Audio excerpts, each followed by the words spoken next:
Roma 12 ayat 1-8. Persembahan sejati, karya bagi sesama. Rasul Paulus membuka suratnya kepada jemaat di Roma dengan menginformasikan bahwa isi suratnya adalah dalam rangka memberikan nasihat kepada jemaat.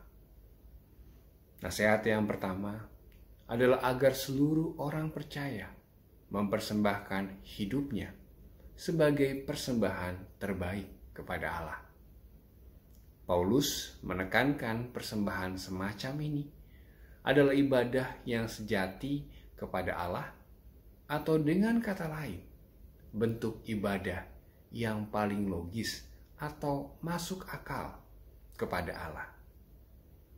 Bentuk paling logis dari ibadah kepada Allah itu rupanya tidak berhenti pada ritus keagamaan saja. Bagi Paulus, ibadah paling logis itu adalah 1. Adanya pembaharuan budi.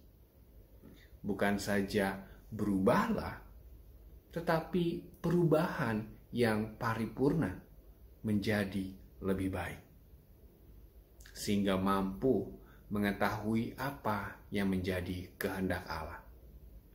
Yang kedua, kemampuan untuk menguasai diri menurut ukuran iman, yaitu melatih diri untuk dapat mengontrol diri, selalu berada di pikiran yang benar. Dan yang ketiga, masing-masing orang memiliki tugas berdasarkan kasih karunia yang diberikan oleh Allah. Setiap orang bekerja dengan rajin, dengan ketekunan dan kesungguhan, dan penuh sukacita. Saudara berangkat dari catatan di atas, maka ibadah yang logis kepada Allah adalah juga kesediaan untuk melakukan tugas dengan penuh ketekunan, kesungguhan, dan sukacita sebagai bagian dari tubuh Kristus.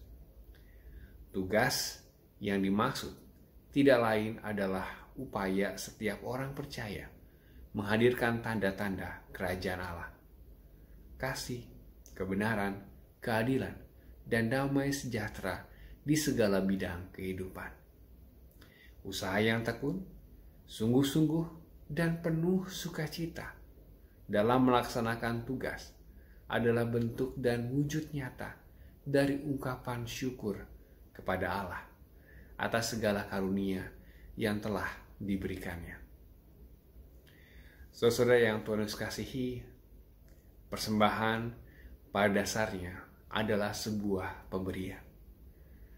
Namun persembahan tidaklah sama seperti pemberian kepada teman, tetangga, atau orang yang membutuhkan pertolongan atau bantuan kita.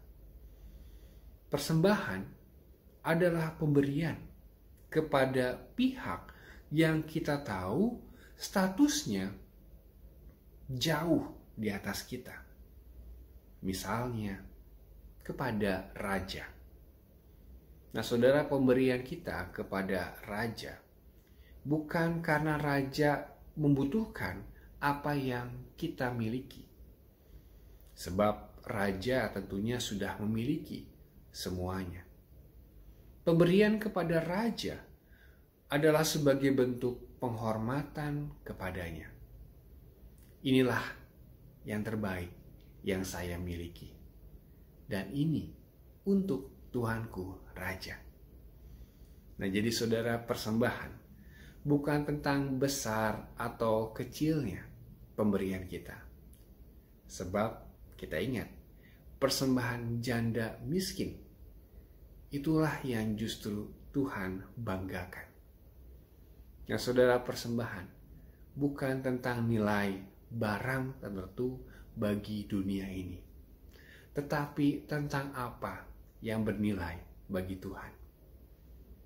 Lalu pertanyaannya, apa yang bernilai bagi Tuhan? Yaitu hidupmu yang berubah menjadi lebih baik.